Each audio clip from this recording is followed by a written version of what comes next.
महंगाई से ध्यान हटाया जा रहा है, कहीं ना कहीं सांप्रदायिकता से ध्यान हटाया जा रहा है। और जिस तरीके से कुछ भारतीय जनता पार्टी के संबंध वाले मीडिया के मित्र और उनके कुछ संबंध वाले राजनीतिक जो लोग अपना कहीं ना कहीं धार्मिक क्षेत्र में काम करते हैं, वो लोग वितंडावाद फैला रहे हैं, निश्चित रूप से हमें इससे कोई फर्क नहीं पड़ने वाला। हमने जो कहा, राहुल गांधी जी ने जो कहा, वो अडिग है और हम उस पर पूरी तरीके से कायम हैं। अच्छा, जो राहुल गांधी ने कहा वो अडिग है, तो राहुल गांधी ने जब ये तपस्वी और पुजारी का फर्क समझाया, ये भेद समझाया, ये डिफरेंस समझाया, तो वो रोजगार की बात कर रहे थे, तो वो महंगाई की बात कर रहे थे, तो वो सबको साथ लेने की बात कर रहे थे, है ना सुरेंद्र सिंह राजपूत जी? और आपका तो मीडिया से बहुत लगाव है सर। अगर आप इतना प्रेम आप मीडिया से करते हैं बहुत सर, लगाव है आज से बहुत ही प्रेम है सर आपको। हमारा इतना लगाव, मेरा इतना लगाव है कि पिछले 30 साल से मैं मीडिया के साथ जुड़ा हुआ हूं और हर तरीके से जुड़ा हुआ हूं। अदिति जी, मेरा तो बहुत ज्यादा लगाव है। आप कभी लखनऊ आकर के मेरे लगाव के बारे में जानकारी लीजिएगा, आपको अच्छा लगेगा। एक बात। दूसरी बात, रही बात राहुल गांधी जी की, तो राहुल गांधी जी की अगर आप पूरी प्रेस कॉन्फ्रेंस सुनेंगी तो उन्होंने सारे मुद्दों को छुआ। ये तो मुश्किल से 1.5 मिनट का था। अगर उनकी 1 घंटे की प्रेस कॉन्फ्रेंस थी, 1 घंटे की प्रेस कॉन्फ्रेंस पे कोई राजनीतिक चर्चा नहीं, कोई डिबेट नहीं हो रही। हां, 1.5 मिनट पर डिबेट हो रही है तो निश्चित रूप से मीडिया के मित्रों से प्रश्न पूछे जाएंगे। 1 घंटे की प्रेस पे कोई डिबेट नहीं, क्योंकि उन्होंने बेरोजगारी।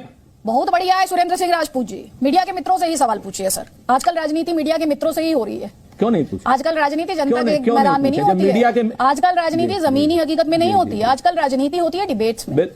आजकल राजनीति होती है पत्रकारों से। बिल्कुल सही कह रही हैं आप। बहुत बढ़िया, बहुत बढ़िया, सही कह रही हैं आप, क्योंकि पत्रकार अपना धर्म भूल गए ना। राजपूत जी, दूसरों का धर्म दिखाते दिखाते और सिखाते सिखाते आप अपना धर्म याद रखिएगा। और राजनीति का धर्म ये कहता है, 2014 से तो हम देख ही रहे हैं अदिति जी की पत्रकार कितना हमें धर्म सिखा रहे हैं और कितना सत्ता को धर्म सिखा रहे हैं और कितना धर्म सीख रहे हैं। तो बुरा आप मान जाते हैं सर।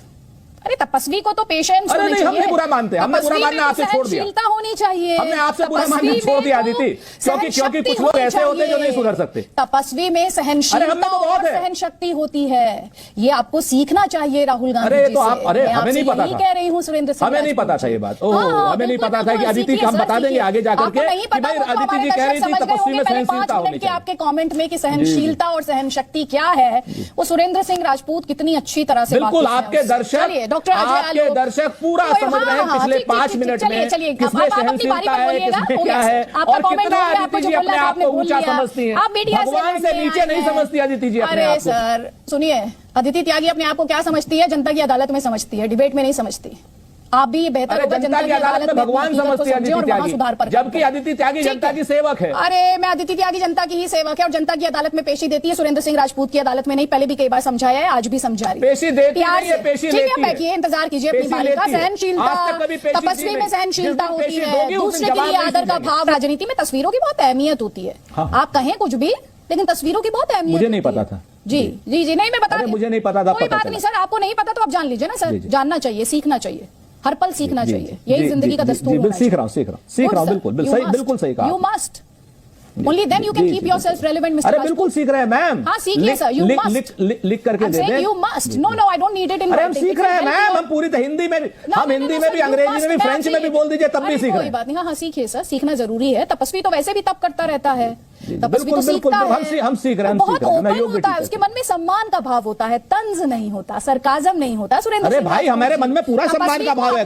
सर झुका के सीख रहे हैं। अरे सर, तपस्वी को तो अपनाइए, सिर्फ शब्दों में ना रखिए तपस्वी को, सीखिए। अरे हमारे आचरण में तपस्या है मैम, आप क्यों चिंता कर रही हैं? हमने तो अदिति जी से अब मैम कहना शुरू कर दिया, हम बिल्कुल नाम भी नहीं लेंगे आज के बाद। त्याग दीजिए, बिल्कुल अभी त्याग दीजिए। अदिति को छोड़िए और मैडम को छोड़िए, राहुल जी को बनाइए आदर्श, और आचरण और जो शब्दों का फर्क है उसे बिल्कुल अभी त्याग दीजिए। मैं तो आपसे बस इतनी गुजारिश करूंगी। सवाल का जवाब आप दे नहीं पाए, चलिए कोई बात नहीं। राजीव रंजन जी, ये नहीं सवाल आपने पूछा नहीं, आपसे सवाल पूछिए भाई पहले, आप ये आरोप मत लगाइए। नहीं आरोप क्या? तस्वीर में जो राहुल गांधी दिखाई दे रहे हैं उसे कौन सा हिंदुत्व मानूं? हार्ड हिंदुत्व मानूं, सॉफ्ट हिंदुत्व मानूं, हिंदुत्व मानूं, पर्सनल आस्था मानूं? बता दीजिए चारों में से कौन सा है? राहुल गांधी जी किसी भी जब मंदिर जाते हैं तो वो उनकी निजी आस्था का विषय है, किसी भी धर्म के मंदिर में जाएं वो उनकी निजी आस्था का विषय है। भारतीय जनता पार्टी की तय कालनेमियों की तरीके से हम किसी दूसरे को रावण या राक्षस नहीं कह सकते, जैसे सुधांशु त्रिवेदी कहते हैं। हम तो कहते हैं अगर नरेंद्र मोदी भी मंदिर जाते हैं तो अच्छी बात है, और हम झूठ भी नहीं बोलते। हम जब केदारनाथ जाते हैं हमने कभी केदारनाथ की बुराई नहीं की, ये सुधांशु त्रिवेदी जैसे झूठे लोग ही इस बात को कह सकते हैं। हमने कभी कैलाश मानसरोवर की बुराई नहीं करी, हमने कभी किसी धर्म क्षेत्र की बुराई नहीं करी। निश्चित तौर पर राजनीति हमारे लिए धर्म का विषय नहीं, धर्म अलग और राजनीति अलग। धर्म जो है धार्मिक चीजों के लिए है, समाज सेवा के लिए राजनीति है। भारतीय जनता पार्टी की तरीके से हम दोगला रवैया नहीं अपनाते। अब अगर तुम लोग को वीडियो पसंद आई ना तो यार लाइक मारो, कर दो यार, तुम्हारे पैसे थोड़ी ना कट रहे, कर दो। अब अगर तुम लोग नए हो तो यार सब्सक्राइब करो, वो जो लाल वाला बटन है उसके साथ मैरी गो राउंड खेलो या फिर टीपी टीपी टैप। मुझे